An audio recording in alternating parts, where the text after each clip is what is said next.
On m'a demandé de vous adresser des paroles d'espérance, puisque c'est le thème de la journée, et rassurez-vous, vous les retrouverez à la fin de ces quelques mots.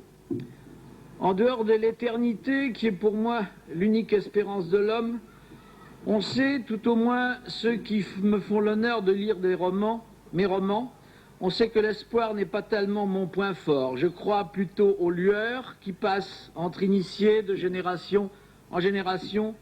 Je crois aux flambeaux de l'âme que se transmettent de cœur en cœur les meilleurs d'entre nous, les humbles comme les privilégiés, tout cela pour qu'à la fin des temps, au bout de la longue chaîne d'illusions, Dieu retrouve au moins quelque chose qui ressemble encore un peu à l'homme qu'il avait créé à son image.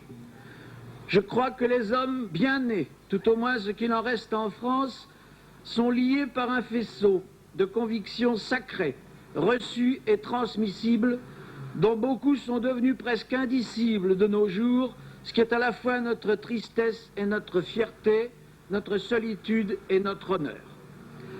On m'a demandé de vous parler d'espérance, je vais donc vous parler de la jeunesse, encore que de nos jours en France, on puisse quelquefois se demander s'il y a encore quelques corrélations entre ces deux mots magnifiques. Honnêtement, quand je pense à la jeunesse de mon pays, j'ai le vertige. Tous ces jeunes gens, ces jeunes filles, tous ces vagabonds de l'âme, quel pays vont-ils nous fabriquer quand parvenus à l'âge d'homme? Ils seront devenus, hélas, collectivement, la nation active et qu'ils seront nos maîtres communs que nous devrons subir. Je ne sais s'ils me font peur, ce n'est pas exactement le mot, encore que lorsqu'ils se rassemblent en troupeau, derrière leurs funestes joueurs de flûte, qu'ils acclament leurs histrions éculés, lorsqu'ils rôdent en bande désœuvrée, en grande compagnie du néant, ou lorsque déjà déguisés en petits technocrates de l'État social giscardien, ils applaudissent le droit au travail immédiatement assorti de son corollaire démocratique, le droit au chômage, tout en laissant sans vergogne 2 millions de travailleurs étrangers se retrousser les manches à leur place et servir de domestiques à bon compte à une nation de petits bourgeois. Lorsque je les vois prisonniers de tous les slogans, esclaves de toutes les modes les plus avilissantes, souvent irresponsables et stupidement fiers de l'être, braillant l'égalité où se réfugient pêle-mêle la peur de l'avenir, la faiblesse et une mortelle médiocrité consentie et remboursée par les prestations sociales, lorsque je vois tout cela, l'approche de leur foule me fait frémir. Je sais, il y a eu un entracte inespéré. Les 40 000 jeunes gens acclamant le pape Jean-Paul II qui leur a asséné des vérités devenues chez nous inconcevables. Mais ils n'étaient que 40 000. L'épiscopat y avait jalousement veillé, 10 fois moins que pour écouter Maxime Le Forestier à la fête de l'humanité. Je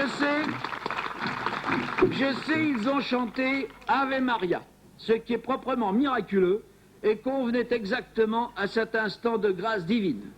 Mais pour parler de façon plus charnelle, s'agissant de la France d'aujourd'hui, le bon vieux cantique ne suffira pas. Il faudra lui trouver du renfort. Il faudra trouver d'autres chants guerriers. Hélas, ce n'était qu'un entracte pastoral avec le berger blanc et les jolies brebis, tandis que veillaient de loin les chiens de garde de l'épiscopat rouge, prêts à mordre et à rassembler le troupeau dévoyé un instant sur la bonne voie. Car rien n'a changé.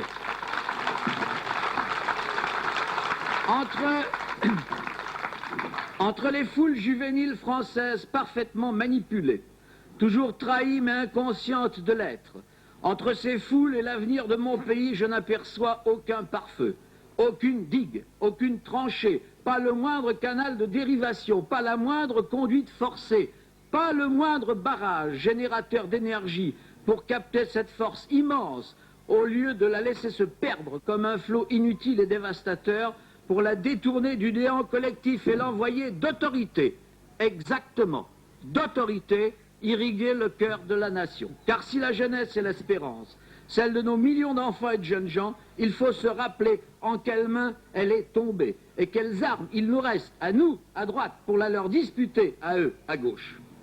À eux l'enseignement, vous le savez, toute cette machine formidable qu'est l'éducation nationale, à laquelle même la langue française la plus belle du monde n'a pas résisté. Ça commence dès la maternelle, ça va pourrir jusque dans les plus hautes chaires. Monsieur l'instituteur est mort, remplacé par de petits mercenaires machinaux. Au lycée, monsieur le professeur humaniste est mort, étouffé sous des torrents de haine. De grève en grève, les enseignants non grévistes, s'il en reste, sont fichés par leurs supérieurs. À l'arrivée de la gauche au pouvoir, mais en réalité elle nous gouverne déjà, ils seront jetés par-dessus bord comme un lest devenu inutile. Voilà donc la jeunesse française liée, poings, pieds et cervelle, 8 heures par jour et 250 jours par an, moins les jours de grève, évidemment, pendant lesquels les enseignants astiquent amoureusement les caravanes de camping de leurs prochaines vacances socialistes.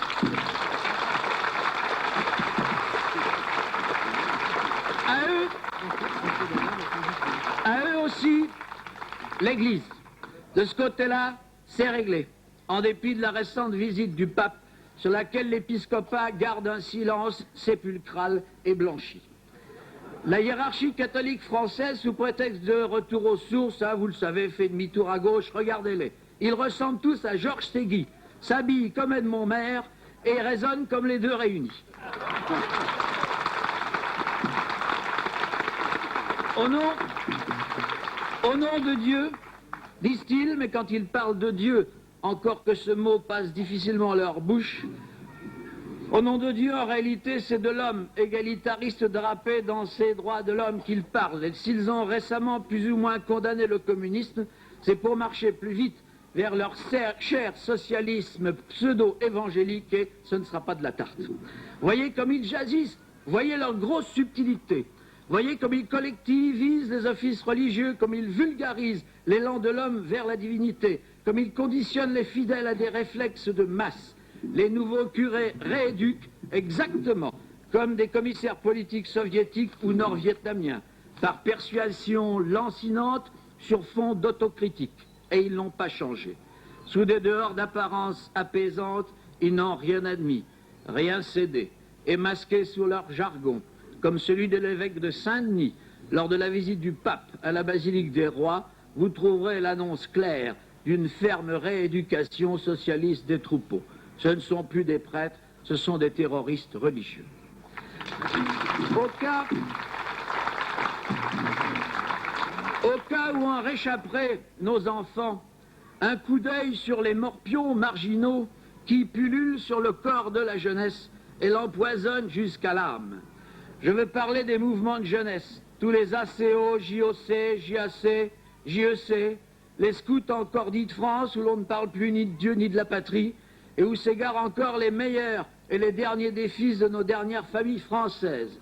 Tous les prophètes, Bélan, de Thésée et d'ailleurs, innombrables sectateurs du petit mec, mondialistes et humanitaristes, toutes les maisons de la jeunesse et de la culture aux mains d'animateurs de gauche qui sont autant de commissaires politiques payés par l'État, et la dégoulinante presse spécialisée dans le jeune, je mets des guillemets, et presque tous les syndicats étudiants, tous les rassemblements à prétexte, le folk-sonk avec nous, et toutes les organisations de jeunes, des partis politiques de tous bords qui font le trottoir en période d'élection, parce qu'on a mis la jeunesse en carte à 18 ans, en carte d'électeur. Ça remue du monde tout ça, ça passe la main dans le dos et dans le bon sens du poil. Écoutez, à titre d'exemple, écoutez comment le pouvoir en place a choisi de racoler la jeunesse de la région parisienne par son nouvel émetteur Radio 7. Ça commence dès le matin. Les mecs, faut vous manier, vous allez être à la bourre. Après, c'est la météo. Fait un temps dégueulasse, les mecs, vous allez avoir de la merde plein les bottes. Les mecs, dira-t-on plus tard, les mecs votaient pour le pote Giscard. Je me demande souvent s'il est bien nécessaire de lutter sur le plan politique, car tout se tient, il suffit de lutter contre la vulgarité. Alors,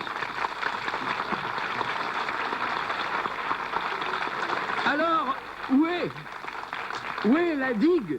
Où est le canal de dérivation? La famille, c'est vrai.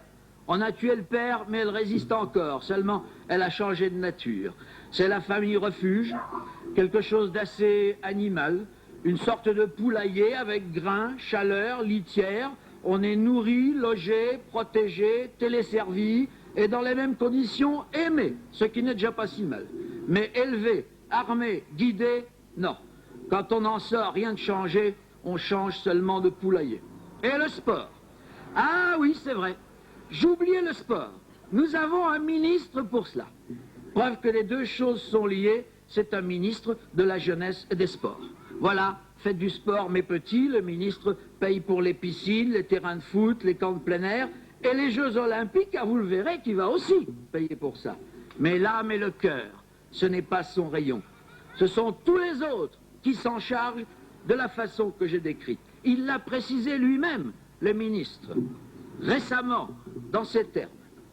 En démocratie, le rôle de l'État n'est pas d'embrigader la jeunesse, ni même de l'influencer. Fin de citation. Et voilà, tout est dit, et c'est là que je voulais en venir. En démocratie libérale, l'État abandonne sa jeunesse. Mieux encore, il la livre. Par respect pour la personne humaine, dit-il.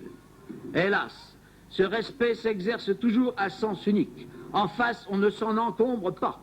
Et dans le vide démocratique où flotte cette jeunesse sans guide, s'engouffrent tous les voleurs d'enfants, les violeurs de conscience, les scélérats coupables de captation d'héritage et de détournement de mineurs en danger au service d'une société horizontale, socialiste et couchée que nous, à droite, nous refusons. Sous nos yeux, on nous vole l'avenir. Et si d'aventure, s'apercevant du danger mortel, l'État décidait de lutter avec les mêmes armes, d'embrigader et d'influencer la jeunesse sur tous les fronts que j'ai décrits et qui ne feraient plus qu'un front unique, cela signifierait simplement que nous ne sommes plus en démocratie libérale. Mais puisque nous y sommes encore, et que les aveugles qui nous dirigent ont toujours l'air d'y tenir, alors la démocratie libérale est un piège à jeunesse dont les mâchoires se sont refermées. Et si vous voulez le fond de ma pensée, pour s'occuper sérieusement de la jeunesse et de tout le reste par-dessus le marché, dans la direction qui convienne à nos convictions les plus sacrées, je crains qu'il ne nous faille attendre la mort de la démocratie libérale. Puisque nous devions parler d'espérance, c'est cette espérance-là que je vous souhaite. Et puis un dernier mot. Tous ici, autant que nous sommes, on peut l'aider à mourir, la vieille vache.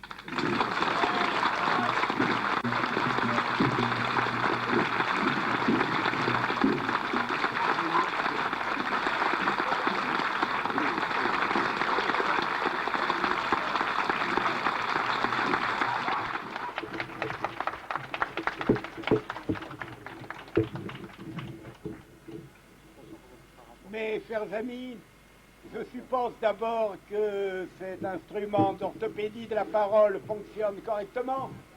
Est-ce qu'on entend? Bon.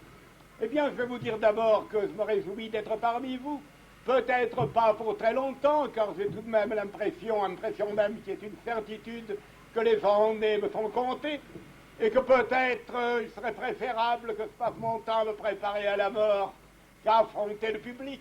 D'ailleurs, ici, il ne s'agit pas d'un affrontement, mais il ne s'agit pas de ma personne qui n'est qu'un maillon dans une chaîne indéfinie. Il s'agit de la fidélité, précisément, à ce qui nous rassemble ici. Et c'est un témoignage de fidélité que je voudrais vous apporter. Oh, vous éblouir. Non, je ne voudrais pas vous éblouir, on ne m'éblouit n'y voit plus clair. Je voudrais simplement essayer de vous éclairer. Vous l'avez d'ailleurs déjà été. Je ne veux pas non plus me livrer à un exercice d'éloquence, car il faut parler, bien entendu. Je dirais même qu'ici, on a très bien parlé. Il faut parler, mais cela ne suffit pas. Ce qui m'inquiète un peu, eh bien, c'est à quel point nous sommes saturés d'éloquence par nos hommes politiques et qu'il y aurait peut-être autre chose à faire que de parler. Pour eux, voyez-vous, l'intonation, la mimique sont devenues la pièce essentielle de leur bagage. C'est inquiétant. Peu importe ce qu'ils disent, s'ils le disent à peu près bien, n'est-ce pas?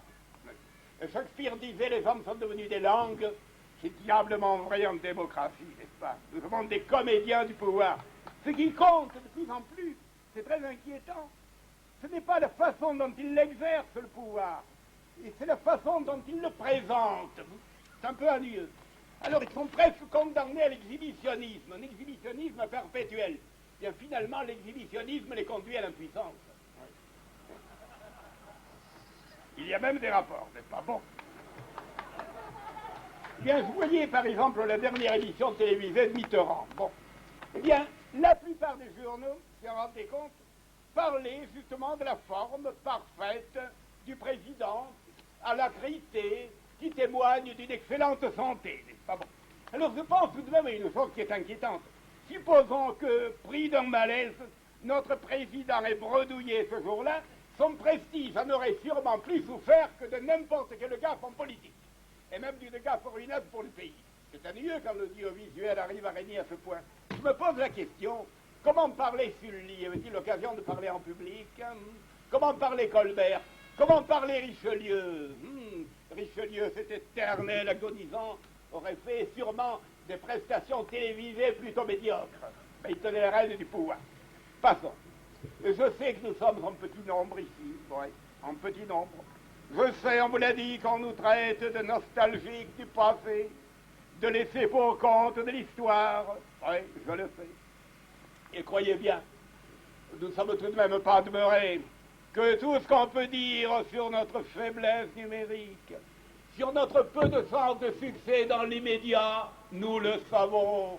Je répondrai à nos critiques ce que Bossuet répondait aux libertins de l'époque. Croit-il que ces doutes qui assaillent la foi, que ces doutes nous sont étrangers, que nous ne les avons pas vécus et pâtis nous-mêmes, avec cette différence que nous les avons surmontés et qu'ils y ont succombé? Eh bien, seulement voyez-vous, il ne s'agit pas de peser les chances de succès. Il s'agit de savoir et d'agir en conséquence. Il s'agit de savoir, eh bien, si la vérité, si la nécessité, même reniée par le nombre, reste la vérité et la nécessité. Il s'agit de savoir si 2 siècles d'égarement démocratique, traversés bien entendu par quelques réactions salutaires dues aux vertus de l'ancienne France forgée par nos rois ou à l'apparition de quelques individus supérieurs, il s'agit de savoir, eh bien, si cet égarement démocratique peut effacer un millénaire de tradition ininterrompue. Il s'agit de savoir si la santé reste préférable à la maladie, même si on a perdu relativement la santé. Tout le problème est là. Il s'agit de l'avenir également, n'est-ce pas? Nous sommes attachés au passé, eh bien, dans la mesure où nous y trouvons des leçons et des semences pour le futur. Nous ne sommes pas des embaumeurs du passé, nous essayons d'être des accoucheurs de l'avenir. Maurras disait, et le mot peut paraître très fort, que la démocratie, j'entends la démocratie française, entendons-nous bien, reposant sur le jeu des partis et le loi du nombre, Maurras disait que cette démocratie, c'est le mal. Et c'est le mal précisément parce que c'est la discontinuité, et parce que la discontinuité, c'est la mort. Tout ce qui est vivant ne s'arrête jamais de vivre. Machiavel, auquel on a fait une trop mauvaise réputation, Machiavel disait que le but principal de l'art politique, c'est la durée, et que la durée l'emporte sur toute autre qualité. Or, quel est le gouvernement qui a dû pour lui la durée depuis 1789? Ouais. Le plus génial des hommes qui ont suivi 1789 et qui a gouverné, Napoléon avouait tout simplement, à cause de cette discontinuité, il ne me manque qu'une chose, c'est d'être mon propre petit-fils. Et il savait ce que cela voulait dire. Ouais.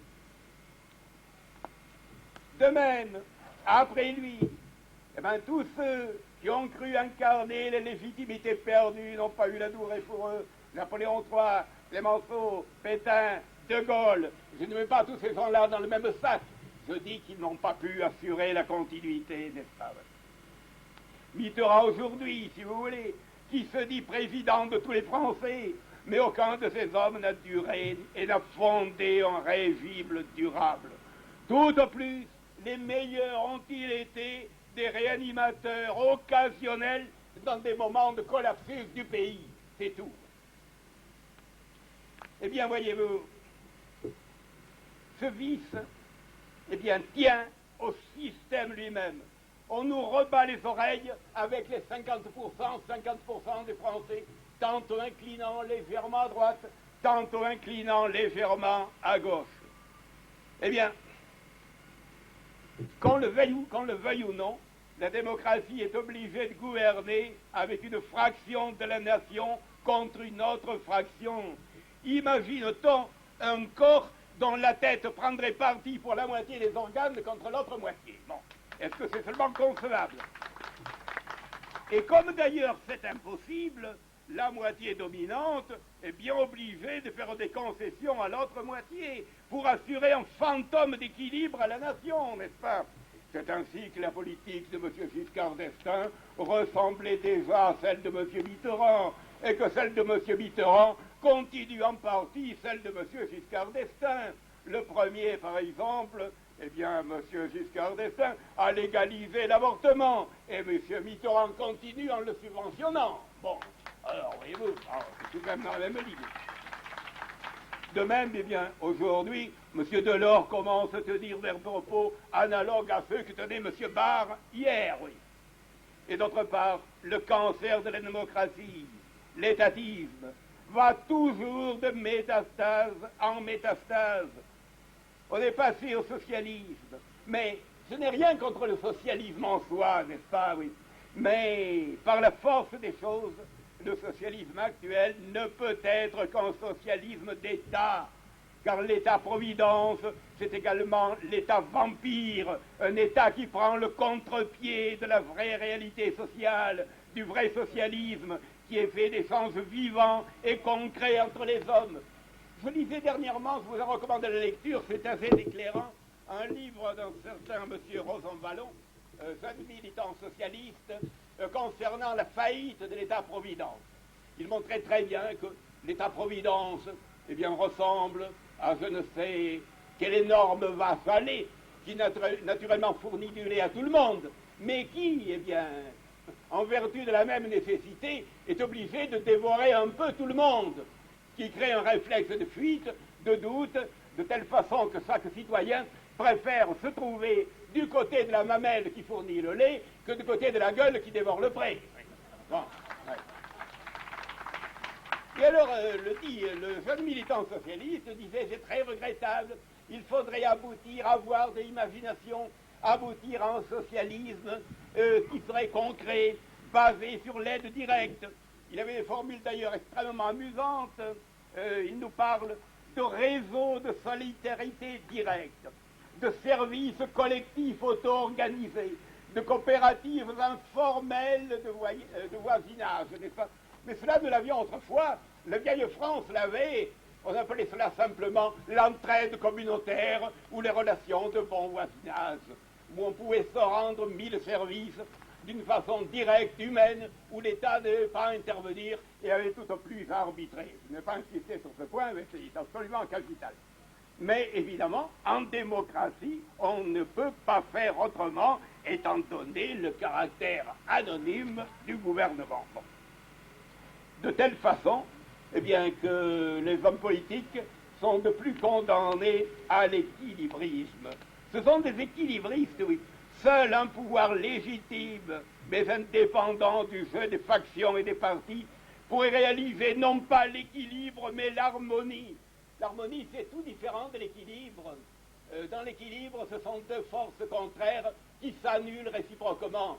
Dans l'harmonie, ce sont des choses différentes, variées, qualitatives, et bien qui s'unissent dans une réalité supérieure.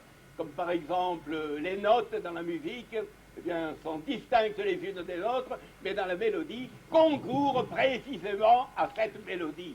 Oui, l'harmonie est qualitative, tandis que l'équilibre n'est que quantitatif, n'est-ce pas? Eh bien, nous n'avons pas besoin d'équilibristes, nous avons besoin d'un accordeur. Le roi l'a été pendant 1000 ans, pourquoi pas demain? Voilà, tout le problème se pose là. Et je crois, je conclurai en disant qu'il faut dénoncer l'illusion de ceux, et parmi nous il y en a certainement quelques-uns, de ceux qui, découragés par l'attente indéfinie d'une restauration monarchique, pourraient mettre quelque espoir dans un aménagement positif de la démocratie, par exemple dans je ne sais quelle social-démocratie, qui corrigerait les erreurs et les abus du socialisme actuel. Mais l'expérience du passé, ancien, récent, nous montre à l'évidence que même avec un programme moins utopique, même avec des chefs dignes de ce nom, eh bien, le nouveau régime resterait infecté par le virus démocratique, par le manque d'unité et de continuité. On nous parle de changement dans la continuité. Nous sommes bien d'accord. Mais cette continuité en démocratie, justement, est impossible. Elle est impossible dans un régime où tout dépend des caprices de l'opinion et de l'astuce des manipulateurs de l'opinion. On nous a fait miroiter aussi, et on vous en a parlé, le mythe de l'alternance. Alternance, libéralisme, socialisme et l'inverse. Eh bien, je trouve ça tout à fait charmant. C'est très beau l'alternance. Un pouvoir qui défait ce qu'a fait l'autre. Une politique semblable à la toile de Pénélope, tissée le jour et défaite la nuit. Voyons, est-ce que c'est sérieux? Oui. Et bien entendu, c'est la nation qui fait les frais du tissage et du détissage. C'est trop évident. Au reste, cette alternance est un mirage. Je vous le disais tout à l'heure, car faute d'une direction indépendante et d'un arbitrage supérieur, eh bien, le libéralisme est le fossoyeur des vraies libertés et le socialisme achève l'érosion du vrai tissu social. Ennemis en surface, ils sont alliés en profondeur pour paralyser les forces vives de la nation.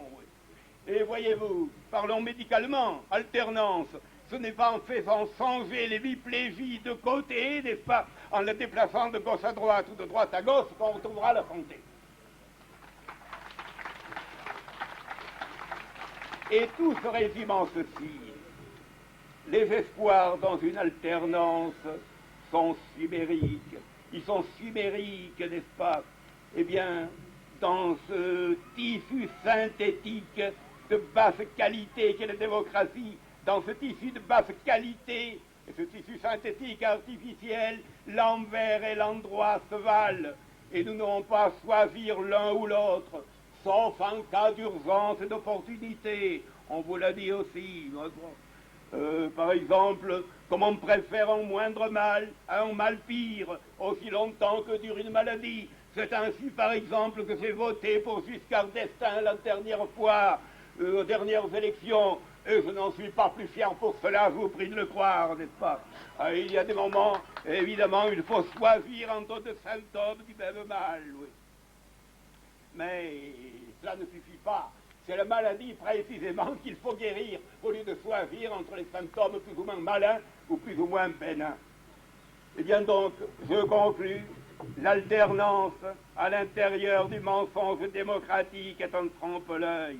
Le salut de la nation ne dépend pas d'une alternance, il dépend plutôt d'une alternative, la démocratie ou le roi.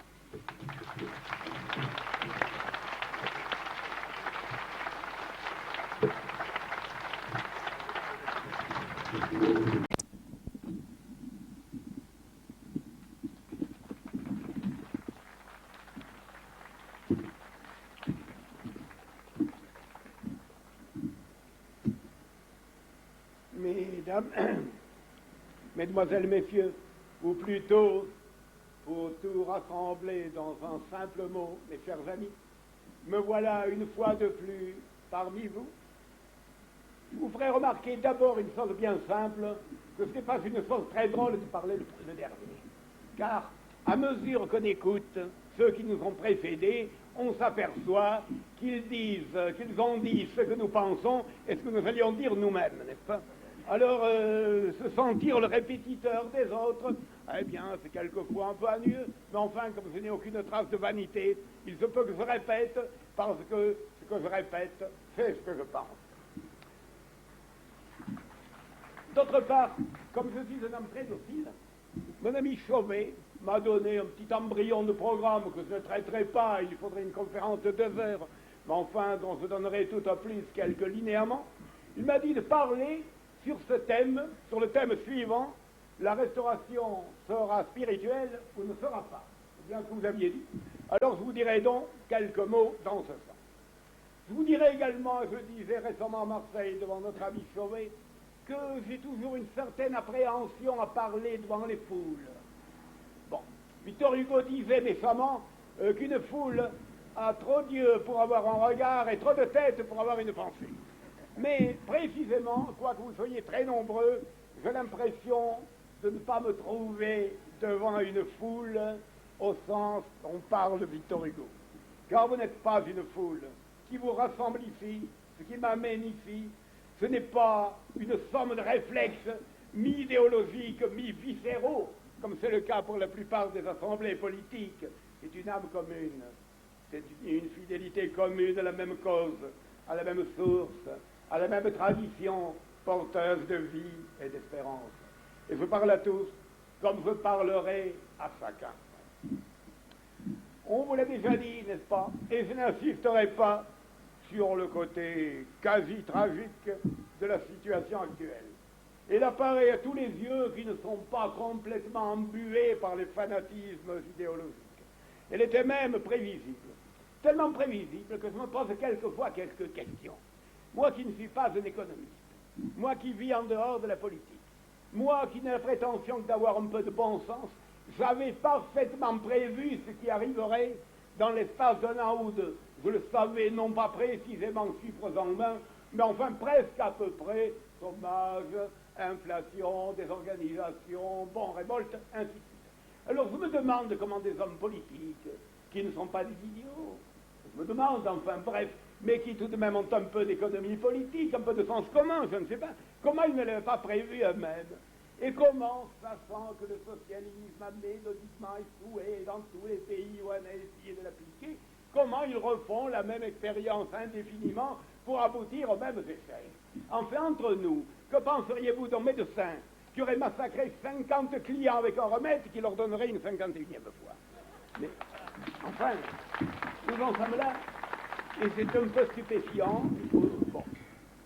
Mais que voulez-vous? Je crois qu'il y a à la base de l'idéologie, et non seulement de l'idéologie socialiste, mais de la plupart de nos idéologies politiques, il y a un mépris profond des faits au profit de l'idéologie. On raconte qu'un chef de je ne sais quel parti de gauche aurait dit, alors qu'on lui faisait quelques objections tirées des réalités, il aurait dit ce mot qui mérite d'être historique, écartons d'abord les faits. Bon. Alors après, quand on a écarté les faits, on peut raisonner à l'infini, n'est-ce pas? On n'en finit plus. C'est ça, le fait n'existe plus, il reste le chiffre, il reste le nombre, il reste l'enroulement des idées qui n'ont plus de connexion avec le réel. Je vous le disais peut-être l'autre année, une des choses qui m'ont rendu le plus réaliste, c'est un mot que m'avait dit un brave oncle que j'avais autrefois, et qui, ça fait une dizaine d'années, m'a dit, tu fais l'arithmétique, petit. Moi, très fier de mon petit savoir, car on apprenait quelque chose à l'école, à ce moment-là, n'est-ce pas? Je lui ai dit, mais oui, mon oncle. Alors il m'a dit, tu vois, il y a 10 oiseaux sur un arbre. Et je dis, attention, sur un arbre. Un chasseur arrive et en tue 4. Combien reste-t-il sur l'arbre?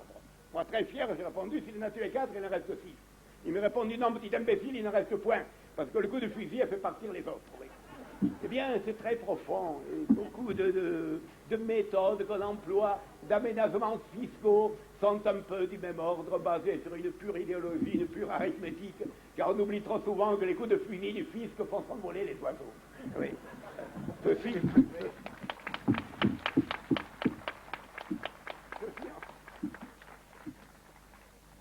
Mais au fond, qu'est-ce que le socialisme, si ce n'est la suprême expression, l'ultime expression du mensonge démocratique? Un mensonge qui consiste à exalter le peuple en parole, à le consulter même selon la loi du nombre et à l'écraser en fait sous le poids d'une tyrannie omniprésente et multiforme, celle d'un État démesurément hypertrophié qui broie toutes les libertés dans ses rouages, qui impose la rigueur, comme c'est le cas maintenant, après avoir attisé toutes les revendications, oui. On nous parle de rigueur maintenant. Oh, il y aurait aussi des réflexions très drôles à faire sur le vocabulaire. Il n'est pas question d'austérité, il est question de rigueur, n'est-ce pas? Comme si ce n'était pas la même chose. Enfin, quand un médecin vous prescrit un régime rigoureux, ce n'est pas un régime, eh bien on mange énormément de foie gras et de dents de truffées, n'est-ce pas? c'est en général un régime austère, non. Mais quand on a dit rigueur, ce n'est plus austérité, et ça passe. De même, notre chef politique, j'ai oublié lequel, a dit en parlant du système actuel, qui paraît-il n'a pas de sens, on vient de nous le dire, il a dit, il ne s'agit pas de serrer la vis, il s'agit de serrer les écrous. Mais ça, moi, je trouve ça magnifique, n'est-ce pas? Et ça passe avec ça. Le tournevis, très mauvais, c'est de droite. La clé anglaise, c'est de gauche. Alors, c'est merveilleux. Bon. Mais voyez-vous, je vous fais rire, mais il est bon de rire un peu. Ils sont tellement malfaisants. S'ils n'étaient pas un peu ridicules, on n'aurait pas de consolation, enfin. Ah oui, je crois que le discours politique gagnerait beaucoup à être humoristique. Et le discours socialiste ne l'est pas, soit entre nous, humoristique. Ah non. Le chancelier Bulot a écrit un livre de longue mémoire, dont la lecture est très rafraîchissante, car il a eu beaucoup d'esprit. Si Guillaume II ne l'avait pas expédié du pouvoir, peut-être aurait-on évité ce grand suicide collectif de l'Europe que fut la guerre de 14. Il parle des discours du socialiste allemand Bebel. Est-ce que ça vous dit quelque chose, Bebel? Enfin, c'était l'homologue de Jaurès au Reichstag, n'est-ce pas? Alors, parlant des discours de Bebel, il dit « C'était le discours socialiste. On vient de publier l'ensemble de ces discours. Je sais que l'allemand, eh bien, est doué, naturellement, d'une forte capacité à supporter l'ennui. Il faut en supporter de fortes doses. Mais tout de même, je défie n'importe quel Allemand de lire la totalité des œuvres de Bebel. C'est partout la même dichotomie. Partout, d'un côté, il y a les gens très bien, de l'autre, les gens très mal, les capitalistes à abattre. Le présent est une horreur, mais l'avenir sera un paradis. Et tout cela sans une trace d'esprit, sans une lueur d'humour. Et Bulot a ce mot magnifique, désignant le discours socialiste, bref, un Sahara infini avec un mirage à l'horizon. Ah, mais je recueille, c'est exactement ça. Eh bien oui, on marche dans le Sahara, alors que voulez-vous? Alors, justement, précisément, voyez-vous, que reste-t-il de la sainte majesté des lois dont parlait notre poète, car rien n'est plus grand que la loi, dans ce fouillis de règlements, d'interventions, de monopoles, de nationalisation? On vous a dit tout cela, je ne le répète pas, n'est-ce pas? Alors, quand on parle de la sainte majesté des lois, on est plus près, eh bien, d'André Chénier, qui, parlant des hommes de la Révolution, les appelle des barbouilleurs de loi, voilà. Car la loi peut être à la fois le sommet et tout ce qu'il y a de plus vain et de plus plat. Et ce qui est plus grave encore, justement, eh bien, c'est que ce système corrompt le peuple en le berçant perpétuellement de fausses promesses, en lui donnant de faux privilèges qu'il paie toujours trop cher, en atténuant chez lui le sens de la responsabilité, le sens du devoir, en l'atténuant quelquefois jusqu'à l'épuisement. Un magistrat a écrit un petit livre d'aphorismes qui, dans l'ensemble, ne me paraissent pas très brillants ni très profonds. J'ai oublié le nom du dit magistrat, mais il y en a un qui est tout à fait génial. Il nous dit, la démocratie, eh bien, c'est devenu pour beaucoup d'hommes le droit de n'avoir aucun devoir. Avouez que dans une certaine revendication des droits, eh bien, vous trouvez tout cela. Bon. Alors, si nous sommes monarchistes, donc, c'est pour remettre l'État à sa place. On vient de vous le dire, justement, mais je répète, que voulez-vous que j'y fasse? Eh bien, le rendre à son rôle, non pas mineur, mais à son rôle essentiel, qui consiste à arbitrer les libertés des individus et des groupes, et non à les tenir en lisière dans ses filets. D'où notre combat politique. Je n'ai pas insisté là-dessus, on vient de vous le dire, et je le dirai plus mal que mes prédécesseurs. Mais, et j'en viens à mon sujet, dans les désorganisations actuelles des mœurs, n'est-ce pas? Ce combat, il faut bien le reconnaître, déborde largement le politique proprement dit. Il implique aussi un renouveau spirituel, et je ne crains pas de le dire, un renouveau religieux, il ne faut pas l'oublier. Et voyez-vous, le religieux et le politique sont intimement liés. Il ne faut pas les confondre, certes, on le fait trop souvent, mais il ne faut pas non plus les séparer. Rivarol, qui fut un esprit plus que libre, voltairien, libre penseur, impie, n'est-ce pas? Eh bien, après l'exemple de la Révolution française, eh bien, a pu avoir, sans acquérir la foi d'ailleurs du simple point de vue politique, Rivarol a pu dire, les nations sont des vaisseaux mystérieux qui ont leurs ancres dans le ciel. Ouais, bon. Eh bien, ça va très loin, oui.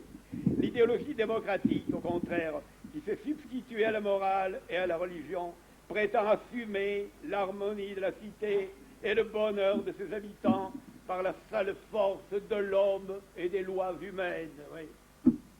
Sans référence à une transcendance divine, sans référence à ces lois éternelles, que met en Maurras d'ailleurs, qui dit souvent qu'Antigone était dans la vérité, Créon dans l'erreur, à ces lois éternelles invoquées par Antigone, qui ne sont ni d'hier, ni d'aujourd'hui, mais de toujours, et que les dieux ont gravées dans le cœur des hommes. Quand on vous dit ni Dieu ni maître, eh bien c'est très joli, mais cela veut dire qu'on n'aura peut-être plus de Dieu, mais qu'on aura des maîtres sans Dieu, c'est-à-dire sans limite dans leur tyrannie. Et nous y allons, ouais.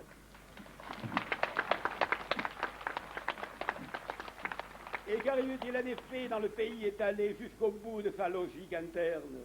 L'homme n'est plus respecté comme l'image de Dieu, certes, mais il est manipulé comme une glaise informe par les artisans de la cité future, mirage à l'horizon d'une marche indéfinie dans le désert, terre toujours promise et jamais atteinte, vous le savez aussi. Bon.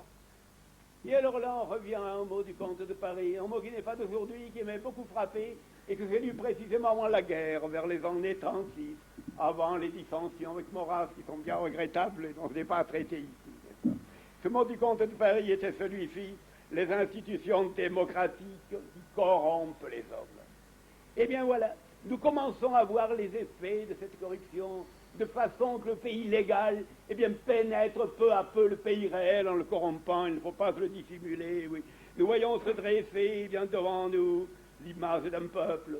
Et d'un peuple, ce n'est pas tout le peuple français, certes, il reste des ressources, et ce peuple l'a grandi tout de même, d'un peuple à la fois passif et révolté, jamais content de son sort, toujours envieux de celui des autres, revendicateur perpétuel, sportulaire de l'État, et on le force d'être sportulaire de l'État, puisque l'État lui prend tout. Il faut bien que l'État lui donne tout, d'une autre manière, n'est-ce pas, matérialiste, souffrant de maux imaginaires, avide de distractions qui aggravent son ennui, n'est-ce pas. Et tout cela, faute de s'abreuver aux sources spirituelles, sans lesquelles on meurt de soif. Nous le savons très bien, même au sein de l'abondance matérielle. On s'en aperçoit dans tous les pays surdéveloppés, en Amérique en particulier, d'où je reviens, n'est-ce pas. Je vous jure que l'Américain moyen s'ennuie. Et c'est pourquoi il cherche justement les sources spirituelles. Et étant donné la défaillance des églises, en général, il y aurait beaucoup à dire sur ce point, il les cherche mal, c'est-à-dire dans les sectes, dans un tas de combinaisons saugrenues. Mais il les cherche, et c'est ce qui manque. Il s'agit donc d'un besoin vital, voyez-vous, d'une urgence absolue. Et je répète le mot de notre ami, la restauration sera spirituelle, elle sera politique aussi, mais elle sera spirituelle, ou bien elle ne sera pas, la politique ne suffira pas.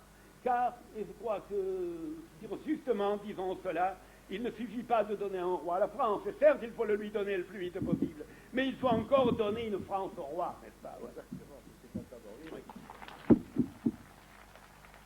Et voyez-vous, que le meilleur roi du monde ne ferait rien, n'est-ce pas, sans le pays, c'est trop évident.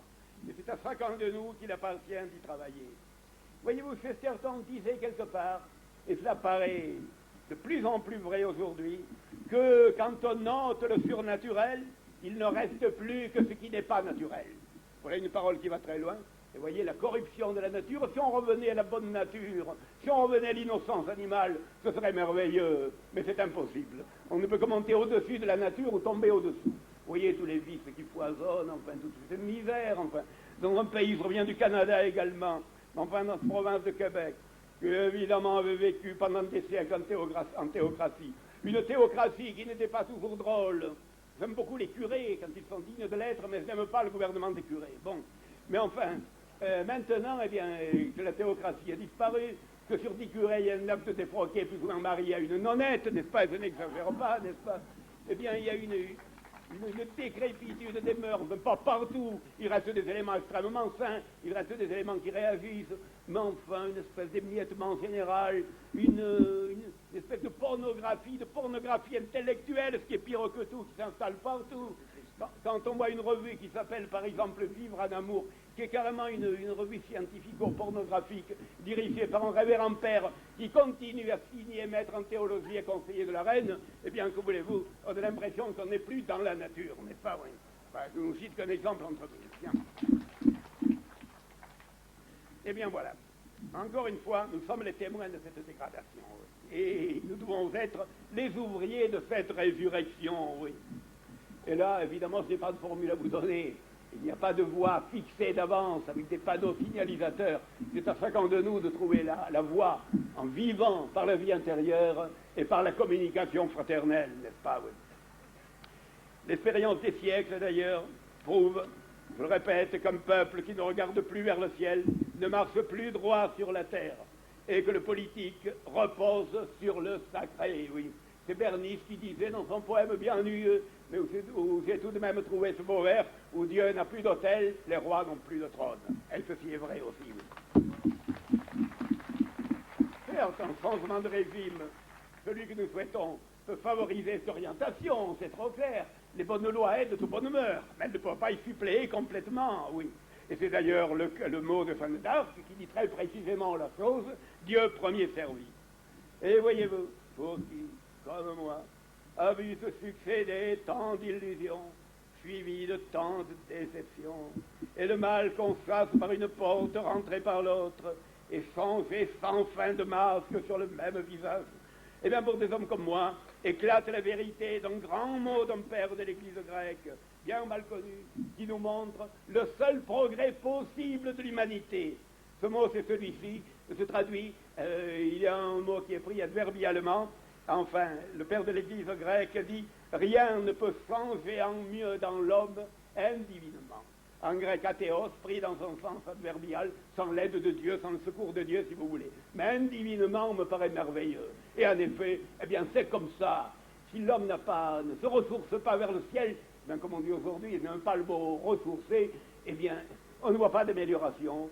Le mal change de forme, il change de poil et pas de vice, comme dit le proverbe italien, mais c'est comme ça. Et au fond, eh bien, quand on voit certains bons curés qui nous parlent de leur foi dans l'homme pécheur, dans l'homme qui ne peut être exaucé que par Dieu, eh bien, on ne peut qu'admirer le mot énergique de Céline, s'admire beaucoup Ferdinand, n'est-ce pas? Eh bien, de Céline, un jour, un curé progressiste lui avait écrit, Monsieur Céline, vous n'espérez pas assez dans l'homme. Il a répondu ce simple mot, espérez quoi? Que la merde se mette à sentir bon. Eh bien, pour l'homme livré à lui-même, eh bien, ma foi, c'est un peu ça. Et d'ailleurs, c'est le commentaire énergique d'un texte du Concile d'Orange, anathème à celui qui dit que l'homme possède autre chose en propre que le mensonge et le péché. Je citais ce mot récemment à un évêque qui n'en croyait pas ses yeux. Mais il a été cherché, il a trouvé, il m'a dit évidemment, ça y est, mais il faut le prendre, enfin, il faut... Ah, je lui ai dit, si vous lui faites dire le contraire de ce que ça dit, moi je veux bien. Ben alors on en fera entendre votre concile. Bon, passons. Voilà.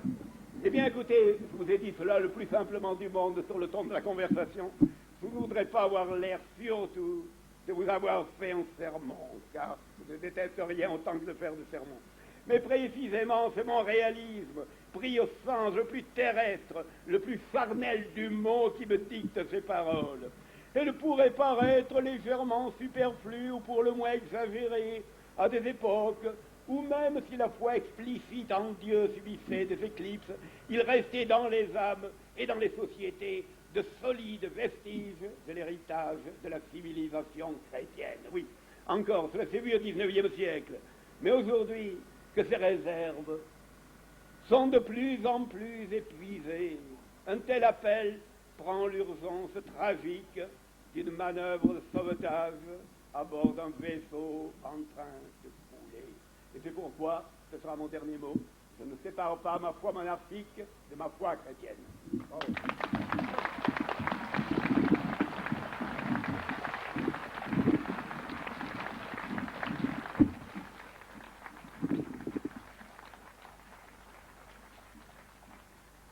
Cher ami, ces applaudissements qui soulignent la fin de votre péroraison, de votre discours, de votre... Je ne sais comment trouver le mot exact pour le définir, montre et prouve l'intérêt et le plaisir que l'on a pris, comme on le prend toujours, à vous écouter. Un fourmillement d'idées, dans la simplicité de la présentation, ciselé dans une formule, c'est tout votre talent, le tout avec humour. c'est vraiment le génie français à l'état pur. On ne peut que vous en remercier. Et pour ma part, ne remporterai-je de cette réunion des beaux que deux formules. La première, la démocratie, c'est le droit de n'avoir aucun droit. Et la seconde, aucun devoir. Et la seconde, encore meilleure, la définition de Céline sur l'homme, je n'aurais aujourd'hui pas perdu mon temps.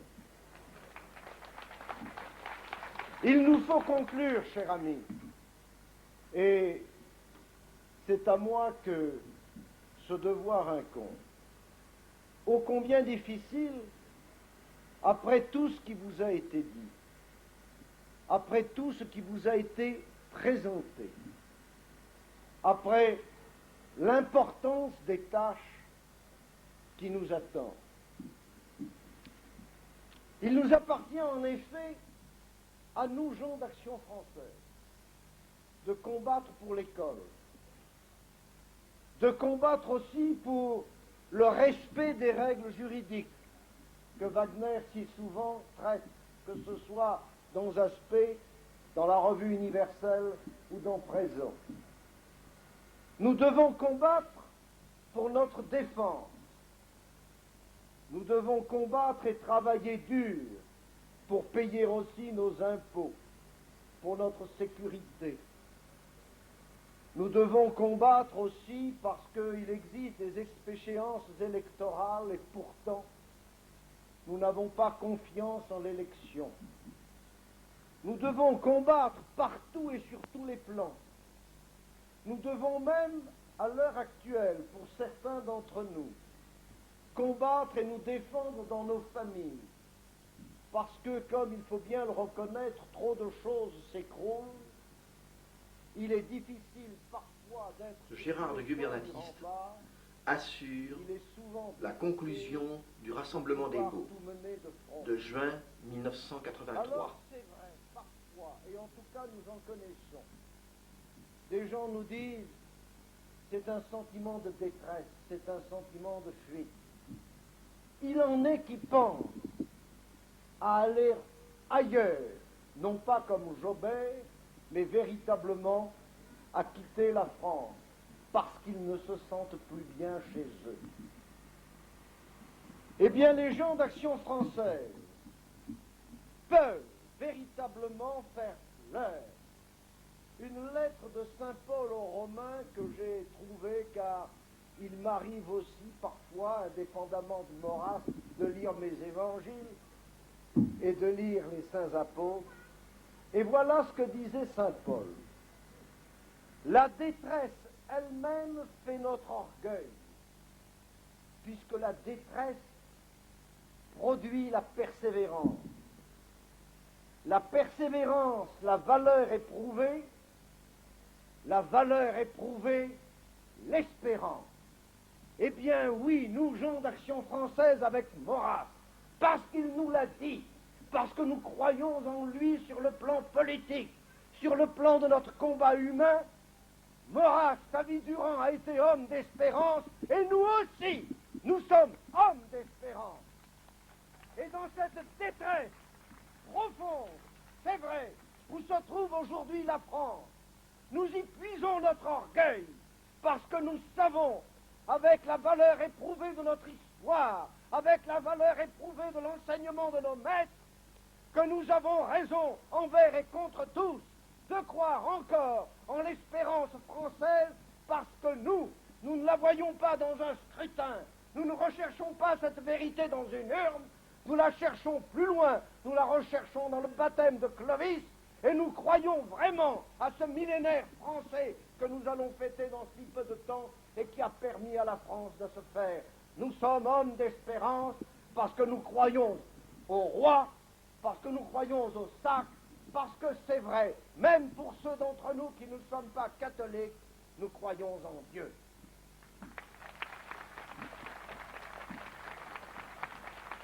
Oui, nous avons l'espérance. Nous avons l'espérance parce que nous avons la persévérance. Parce qu'à côté de Maurras, avec la pensée de nos maîtres, avec cette expérience d'Action française, avec ce qu'ils ont su connaître, avec les avanies qui se sont abattues sur eux, toujours, ils ont cru à la profondeur de notre sursaut, parce qu'ils croyaient à notre combat, parce qu'ils croyaient à nos idées qu'ils nous ont enseignées. Et ils y croient si fort que Maurras pouvait dire, dans ce bel aujourd'hui, s'adressant à Vincent Auriol, « Mais oui, vous pouvez le restaurer, le roi, et vous y viendrez.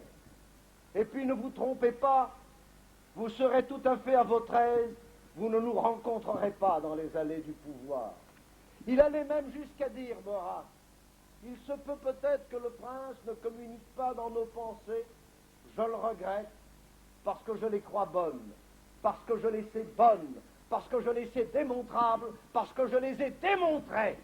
Mais néanmoins, je fais confiance au prince. » Alors, lorsque Maurras, à qui nous devons tout sur le plan de la pensée politique, nous donne cette persévérance dans la valeur éprouvée, pourrions-nous, nous, qui prétendons être ses enfants, ses disciples, ses fils spirituels, avoir moins de foi dans notre espérance et moins de croyance dans notre effort? Alors, messieurs, mesdames, mes amis, inutile de venir au beau, inutile de venir dans ces rassemblements, si ce n'est que pour y retrouver, soi-disant, le plaisir d'un folklore, ou tout au moins une réflexion sur un Dieu que nous sommes intelligents parce que nous pensons autrement que les autres. Ces rassemblements seraient vains si nous n'y trouvions véritablement la nécessité, le besoin, la volonté profonde et le courage de porter encore plus loin notre effort et la pensée de nos maîtres. Nous sommes dépositaires d'une vérité, et nous trahirions si véritablement nous l'enterrions. Nous sommes les dépositaires d'un combat politique, d'un héritage, et nous avons à être fiers de l'héritage. Mais il ne faut pas que l'héritier se trompe et que l'héritier trahisse. Ne soyons pas le fils prodigue, ou tout au moins, si nous le sommes, sachons y revenir vers le maître, et à ce moment-là nous soumettre à son autorité et regarder véritablement les horizons qu'il nous présente. Alors la France se cherche, la France est désespérée. C'est vrai qu'il faut combattre partout, il faut combattre de tous côtés. Il est exact qu'en 1983, la situation n'est plus comme l'a trouvé Maurras en 1904, c'est exact. Il est vrai qu'à cette époque, il y avait encore une église solide, tout au moins dans un grand nombre de prêtres. Il est vrai qu'à Rome, il y avait Saint-Pédis, et depuis les choses ont bien changé. Mais ça n'est pas parce que la situation empire, ça n'est pas parce que la situation s'aggrave. Maurras, après tout, ils étaient peu nombreux lorsqu'ils sont partis. Et aujourd'hui, ils ont essaimé, et nous sommes, nous, des foultitudes. Croyez-le, nous existons plus qu'on ne le pense, plus qu'on ne le croit. Mais encore faut-il que nous sachions montrer notre drapeau. Et cela, il faut le dire d'autant plus qu'il est tout de même plaisant, oh, le mot est fort, qu'il est plutôt affligeant, de voir combien ceux qui sont soi-disant l'alternative demain à cette chose épouvantable qui est devenue le socialisme pour les déçus du socialisme, c'est-à-dire l'opposition. Eh bien, je l'ai dit 20 fois sur ces tréteaux, je l'ai dit en d'autres lieux, il est inexact, il n'y a pas d'opposition politique en France à l'heure actuelle, hormis l'action française et la pensée d'action française. Il y a peut-être un peuple qui se cherche, et il est exact entre les Gastounets et les autres Morois, Mitterrand et autres zombies de la politique actuelle, disent en voyant certains mouvements dans la rue, c'est la droite, c'est l'extrême droite, ils ont raison. C'est vrai que la France qui bouge, malgré des chefs qui ne savent pas la trouver, c'est la France profonde, c'est peut-être ce qu'il faut appeler la droite, parce que tous les autres sont à gauche, et n'en rougissons pas. Mais par contre, les hommes politiques qui sont censés demain vouloir reprendre le pouvoir, ou nous amener soi-disant à un combat où ils iraient nettoyer les écuries d'Augias, eh bien je conteste à un monsieur Le Canuet, je conteste à un monsieur Giscard, le pourrisseur, je conteste à un monsieur Chirac, quelque accent héroïque que de temps en temps il sait prendre, d'être véritablement les meneurs de la France, parce que, je pense le pays profond, il dit, ils sont de droite, ils ne sont pas de chez nous. Alors quelqu'un, à côté d'eux, crie, démontrons véritablement ce que, messieurs, si vous préférez Simone Veil, l'avorteuse, prenez-la, mais ne venez pas dire que vous parlez pour la France. Voilà ce que nous sommes. n'en rougissons pas.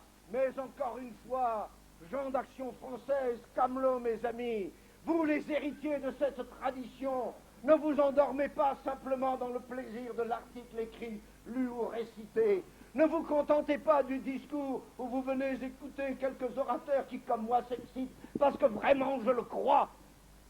Comprenez qu'il vous est demandé à chacun d'entre vous d'agir, à chacun d'entre vous de travailler, à un moment surtout où, au milieu de cet abîme, nous pouvons tous penser ou croire que demain, à notre réveil, comme le disait Maurras, en me couchant, je ne sais jamais de quoi demain sera fait, mais il n'est pas dit qu'il n'y aura pas demain la divine surprise. Nous vivons cette époque effroyable où l'on peut croire car la Providence est là, mais encore faut-il que nous sachions éclairer les cœurs et les esprits. C'est vrai que le combat auquel on vous demande de vous livrer, tous les jours, chacun à votre place, dans votre milieu scolaire, familial, professionnel, auprès de vos enfants, je vous en supplie. Vous êtes le dernier rempart, vous, parents. Vous qui avez connu Maurras, le Maurras quotidien peut-être, mais qui avez eu la chance, en tout cas, de baigner dans ces idées de salut, d'espérance, de joie, d'efforts consentis, sachant où vous allez mener vos pas. Vous avez une responsabilité écrasante auprès de vos enfants. Commencez déjà le travail chez vous. Formez vos familles, dans vos métiers, dans vos professions, à tout instant au marché. Ne vous contentez pas seulement de la critique portée sur l'écrasement par l'impôt, ou les difficultés fiscales, ou les problèmes économiques. Bien sûr qu'ils existent. Ils ont l'intérêt d'avoir tout d'un coup sensibilisé les gens. Mais à partir de cela qui n'est presque rien, quelque grave que ce soit sur le plan de notre agrément de vie, nous avons à essayer d'ouvrir les yeux, à les dessiller. C'est vrai que le combat de l'Action française, rejoignant un combat qui fut mené pendant 4 ans d'espérance en France, c'est un redressement intellectuel et moral que l'Action française vous convie. Alors c'est ça l'extraordinaire de notre message, c'est ça l'extraordinaire de notre mission, c'est que bien sûr, nous savons critiquer l'événement politique, et nous savons, comme tout un chacun, nous plaindre, mais nous ne sommes pas les seuls. Des quantités de gens et des quantités de journaux, même parfois le Figaro, c'est vous dire, arrivent sur l'événement présent à dire « mais ça va mal, ça va très mal ». Et c'est la faute à ceux qui y sont si ça va si mal, c'est vous montrer s'ils savent déjà raisonner. Donc d'autres que nous le disent, où nous commençons déjà à nous singulariser, c'est qu'aux côtés de l'événement que nous critiquons, nous expliquons 2 choses. Nous expliquons, sur le plan de l'application politique immédiate, jusqu'où ça peut encore aller, et nous expliquons par l'empirisme organisateur que nous savions déjà avant, et vous aviez raison, M. Thibon, de nous le rappeler, que sans être prophète, au regard de l'application de certains principes politiques, il était évident que cela devait se terminer ainsi. Nous sommes de ceux qui expliquons et disons que lorsqu'on lance une pierre en l'air et qu'on met sa tête dessous, on la reçoit. Première constatation, que quand on la reçoit, ça peut faire mal. Ça peut même être très dangereux et ça peut tuer. C'est la 2e constatation. Et la 3e, c'est de dire il est idiot de rester sur la pierre et si vous la lancez en l'air, tâchez de vous mettre à côté. Ça, c'est une conclusion pratique et politique. L'Action française va jusqu'au bout du raisonnement. Et aujourd'hui, les hommes politiques, eux, ne vont pas jusqu'au bout de ce raisonnement.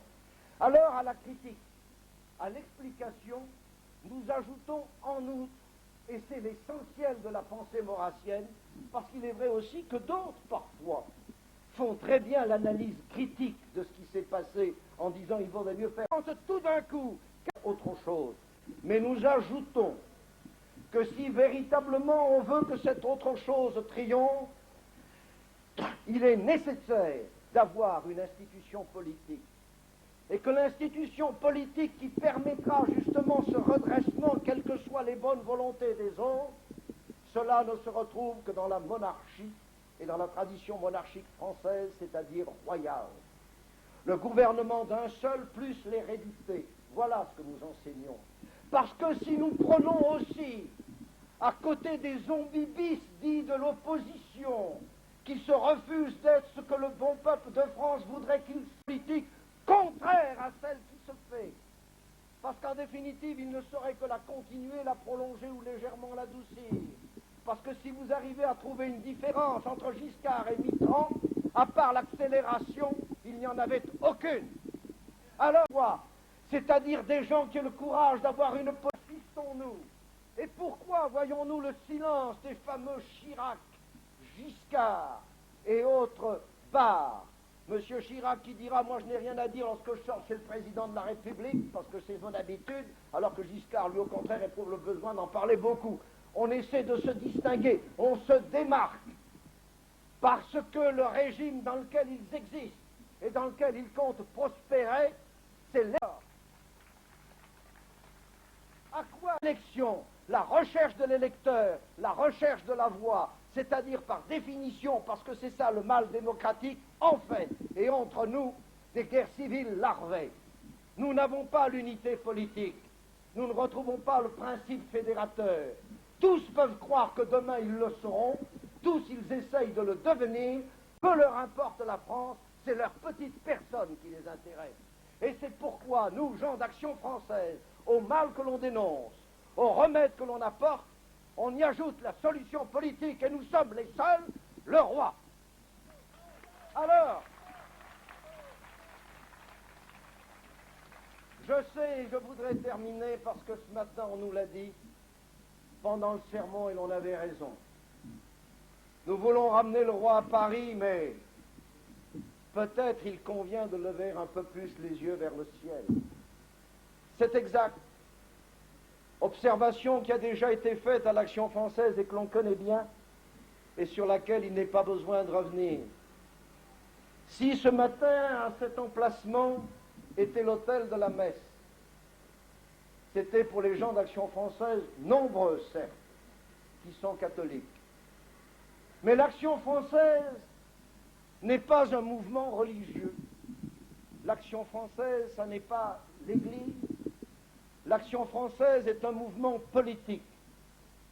Et j'ai trop d'amis au sein de l'Action française qui ne sont pas catholiques, mais qui partagent notre foi commune dans l'espérance française, dans la solution politique française, et dans le problème et la nécessité de trouver un roi qui soit, même s'ils ne croient pas, qui soit pour eux aussi sacré. Oui, nous savons, et ils savent, et le pratiquant juif d'Action française, le parpaillot d'Action française, ou l'agnostique d'Action française, sait qu'en venant vers la monarchie française, traditionnelle, il scelle avec le baptême de Reims. Ça n'est peut-être pour lui qu'une image, mais c'est l'image de notre tradition historique dont il connaît l'importance. Alors le politique d'abord pour nous reste essentiel. Nous voulons faire le roi, parce que nous savons que par l'institution politique, comme le rappelait d'ailleurs Saint-Pédis, n'oubliez jamais, le poisson pourrit par la tête. Nous voulons, nous, remettre une tête à la France. Mais nous disons, parce que c'est notre engagement à nous, gens d'Action française, nous remettons un roi à la France, parce que le roi de France est le seul, par le principe qu'il incarne, la tradition qu'il représente, d'être le moteur réel de la contre-révolution. Parce que c'est autour de la contre-révolution que nous forgeons nos milices, que nous forgeons les camelots, que nous amenons à nous les troupes qui permettront d'abattre la démocratie. Oui, ne vous étonnez pas, camelots, et je terminerai par où j'ai commencé, toujours par Saint-Jean, deuxième dimanche après la Pentecôte. Ne vous étonnez pas, camelots, il disait mes frères, si le monde vous est, nous sommes passés de la mort, j'ajoute démocratique et révolutionnaire, à la vie, parce que l'Action française connaît la contre-révolution. Et parce que nous aimons nos frères, et pour nous, gens d'Action française, c'est-à-dire les Français au sein de la seule France. Qui n'aime pas ses frères, sa patrie de la patrie, c'est la défense de notre liberté essentielle. Et j'ajoute pour vous, avec Saint Jean, si quelqu'un possédant les biens de ce monde et voyons son frère dans le besoin lui ferme ses entrailles, nous trahissons. Alors ne trahissez pas. Propagez vos pensées, propagez vos idées, propagez votre foi. Là où vous êtes, partout où vous êtes, vous ferez œuvre utile. Comme le dit Saint Jean, n'aimons pas en parole et de langue, mais en acte et en vérité.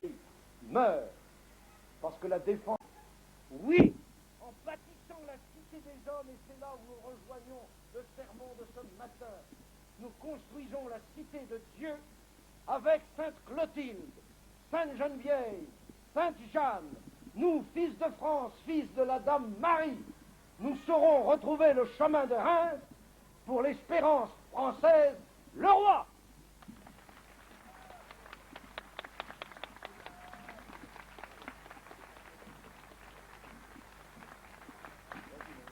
Les porte-paroles, je crois qu'il ne nous reste plus qu'à chanter une pense royale, et j'appelle les... Et après Camelot pour venir nous renforcer ici.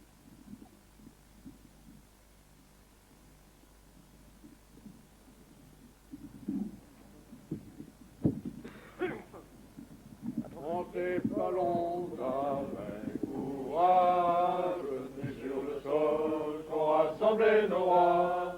Nous recevons en héritage un sang moins riche et moins grand qu'autrefois. C'est pourtant bien la même graine, la même terre aussi pourtant, qui donc a pillé le domaine. Il faut savoir qu'il est grand temps. Si tu veux ta délivrance, pense clair et marche droit. Les rois ont fait la France, elle se défait sans roi. Si tu veux ta délivrance, pense clair et marche droit. Français, nous voulons une France, mais à la France il faut un roi. Français, nous voulons une France, mais à la France il faut un roi. Tu n'étais pas un prolétaire, ni partisan des métiers de jadis, à l'atelier comme à la terre, le roi seul fort protégeait les petits.